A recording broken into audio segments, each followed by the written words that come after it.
और मैं इना साहिल दनेशरा की मदर, सिंगल पेरेंट। मैंने अपने बच्चे को 23 साल से एज ए सिंगल मदर पाला है और एक रईसजादे की स्कॉर्पियो जो कि स्पीड की रील और स्टंट मारने के लिए अपने घर से गाड़ी लेके निकले थे अनलाइसेंस्ड। उस लड़के को गाड़ी चलानी भी नहीं आती। He was unlicensed driver. उसने 3 फरवरी को मेरे मासूम बच्चे को अपनी गाड़ी से ऑन द स्पॉट उड़ा दिया। मेरे बच्चे को उड़ा दिया उसने। I am a helpless mother alone. I request all media and people of Dwarka to come forward to help me, please. I request, I beg as a mother, please save your children. Please save your children and help me also. Please come forward.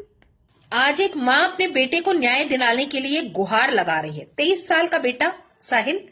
अब आप ये सोचिए कि America में भी एक ऐसा ही accident होता है जिसमें जानवी की मौत हो जाती है। और एक्सीडेंट किससे होता है? पुलिस के गाड़ी से होता है, पेट्रोलिंग कार से होता है। लेकिन आपको एक चीज मैं बता दूं कि वो घटना अमेरिका में घटित होती है और उस बेटी के मरने के बाद मुआवजा कितना 262 करोड़ रुपए का दिया गया। महाराष्ट्र के नागपुर में आपने एक घटना देखी होगी जिसमें जबलपुर की बिटिया अश्वनी और उसका एक साथी था, उनकी ऑन द स्पॉट मौत हो जाती है। पोर्शे कार चला रहा था लड़का।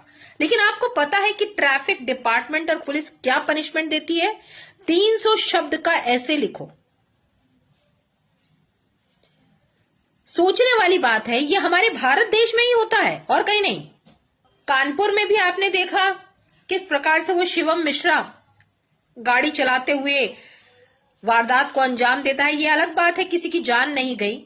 बाद में हुआ क्या? के मिश्रा ने कह दिया भाई साहब लड़का नहीं था, हमारा ड्राइवर था।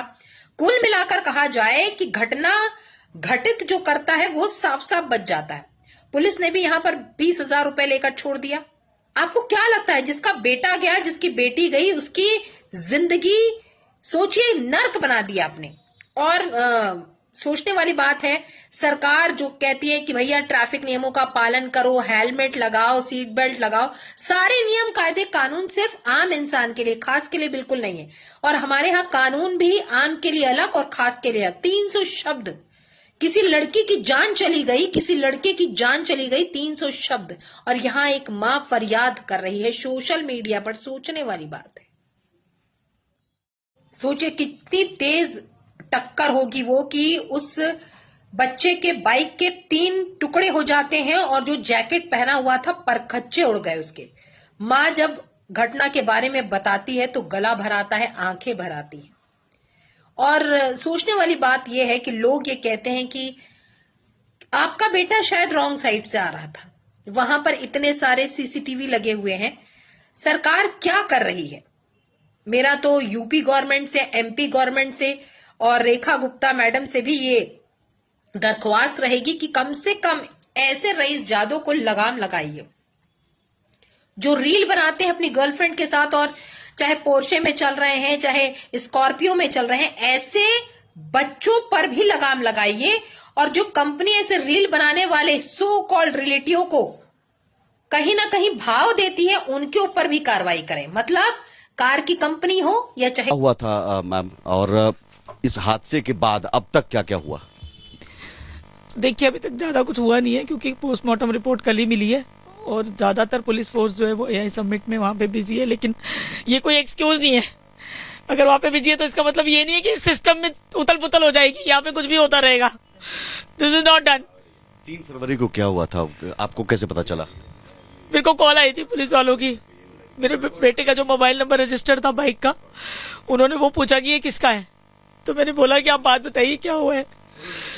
तो उन्होंने बोला कि ये बाइक हमें यहाँ पे एक्सीडेंट हुआ है यहाँ पे और ऑन द स्पॉट एक लड़का डेड है और रजिस्ट्रेशन में ऑल्टरनेट नंबर पे आपका नंबर था।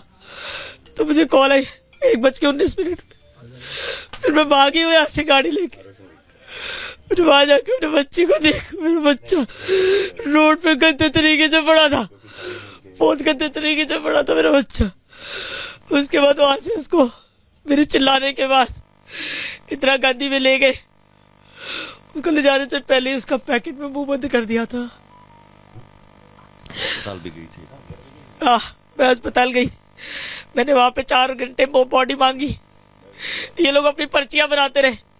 मैंने बोला कि मैं लास्ट टाइम करना चाहती हूँ, प्राइवेट हॉस्पिटल में ले जाना चाहती हूँ। बाहर एम्बुलेंस खड़ी थी, कोई एम्बुलेंस वाला भी जाने को तैयार नहीं था, और इन्होंने अंदर बॉडी उसको स्ट्रेचर पे डाल के अपनी पर्चियां बनाते रहे। खुद ही डिक्लेयर कर दिया कि वो ऑन द स्पॉट डेड है, और मेरे चिल्लाने के बाद फॉर्मेलिटी के तौर पे ईसीजी करवाई उसकी। हमारे देश में रईस जादव के बच्चों को गाड़ियां खरीद कर दे दी जाती हैं, लाइसेंस तक नहीं होता है, और वो गाड़ियां इतनी तेज रफ्तार से चलाते हैं क्योंकि उनके लिए सड़क पर चल रहे लोग और बाइक पर सवार लोग कीड़े मकोड़े के समान होते हैं। नई दिल्ली में जिस प्रकार से द्वारका के पास जो घटना घटित हुई, कहीं ना कहीं आज वो मां जिंदगी और कहते हैं ना कि मौत के बीच में खड़ी है, क्योंकि उसका इकलौता बेटा चला गया साहिल, और उसको रौंदने वाला ब्लैक स्कॉर्पियो रईस बाप की औलाद रील बनाने में मशगूल था। और सिर्फ साहिल को ही टक्कर नहीं मारी, उसने एक और गाड़ी को भी टक्कर मारी। साहिल की तो ऑन द स्पॉट डेथ हो गई, लेकिन आप ये सोचिए कि जो गाड़ी दूसरी टक्कर मारी थी उसका ड्राइवर आज भी जीने और मरने के बीच में संघर्ष कर रहा है।